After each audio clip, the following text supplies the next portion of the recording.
was an historic moment that made global headlines. More than 100 tons of illegal elephant ivory and rhino horn up in flames as Kenya told the world Africa's wildlife is worth more alive. But not everyone agrees with burning the stockpile worth over $150 million. Earlier this month, Zimbabwe said it's running out of space for its more than 90-ton stockpile, valued at $15 million, and that it poses a security risk, but that destroying it isn't an option. We need this resource in order to plow back into the very conservation of the species that we're trying to protect. And we therefore do not believe that burning provides a solution at this stage. Some experts say the burn had a positive, albeit limited, impact on Kenya's poaching crisis, but that progress is being made in the country's courtrooms. Banning the ivory really just tells these cartels that we do not give any economic value to ivory. We used to have $400 as a fine for trafficking in ivory. Now it's 20 million shillings, about $200,000.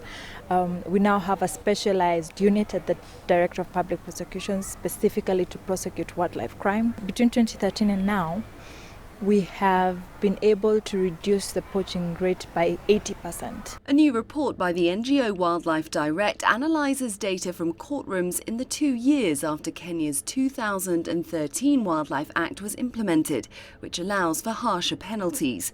It shows a 78% conviction rate for wildlife crime, and the number of those given jail sentences has doubled from 3% in 2008 to 6% last year. However, experts warn that delays and corruption mean many criminals end up walking free. And to date, no high-level ivory trafficker has been sentenced and convicted by a Kenyan court. This kind of crime is a transnational organized crime. And it involves a lot of countries. The one who send these guys on grounds are the one who have money.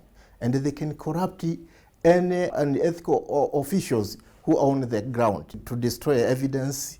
Sometimes some witnesses are being killed because of this kind of business. If there is a market, it means that now poaching will continue. And as you're aware that now, like rhino horns and ivories, its price in local market is higher than drugs. In spite of improvements, Kenya's wildlife remains at risk. Interagency cooperation and intelligence sharing could help, and Kenya's government says it will push for a global ban on ivory sales at September's Convention on International Trade in Endangered Species. Zimbabwe and possibly other African countries, though, are likely to oppose this. Clementine Logan, CCTV, Nairobi, Kenya. Let's get you some perspective on that story now. A little earlier, we spoke to Ibrahim Chow. He is the Deputy Executive Director of UNEP. We began by asking him about his thoughts on the recently concluded Environmental Summit in Nairobi. Mr. Chow, firstly, a very warm welcome to Africa Live, and thank you so much for joining us. Now, the UNEA Summit recently concluded in Nairobi, and it's quite significant to look at that summit in relation to World Environment Day. From your perspective, do you think the summit was a success? Yes, the UN Environmental Assembly was held last week in Nairobi.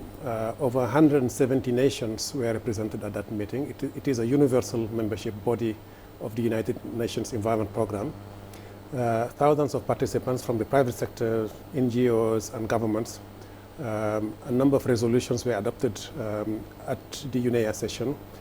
From oceans to terrestrial ecosystems to air quality to issues related to desertification and so forth. And there was a particular resolution on illegal trade in wildlife. So yes, it was a very important event.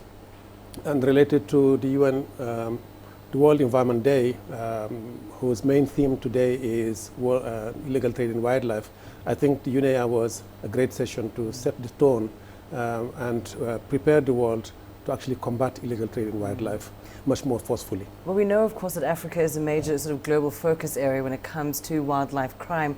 Just tell us now on this year's Environment Day what the status is in terms of wildlife crime in Africa, and more especially what's being done to address the problem more effectively. Yes, Africa is one of the hardest hit in terms of illegal trade in wildlife. It is not the only continent. Illegal trade is going on in 120 countries according to the UN ODC. So it is a global phenomenon. But you are right, Africa is hardly hit because elephants, rhinos, and other iconic species are being killed at a rate that is not sustainable. And African nations are generally with limited resources and capacities to deal with this kind of international trade. We, as UNEP, have been working with many nations to help them with their legislation, to also reinforce their judiciary systems. But it is critical to know that Africa needs more capacities, more financial resources to combat this issue. The resources that are available today are far less than those that have been made available to syndicates of international traffickers who are actually roaming the continent.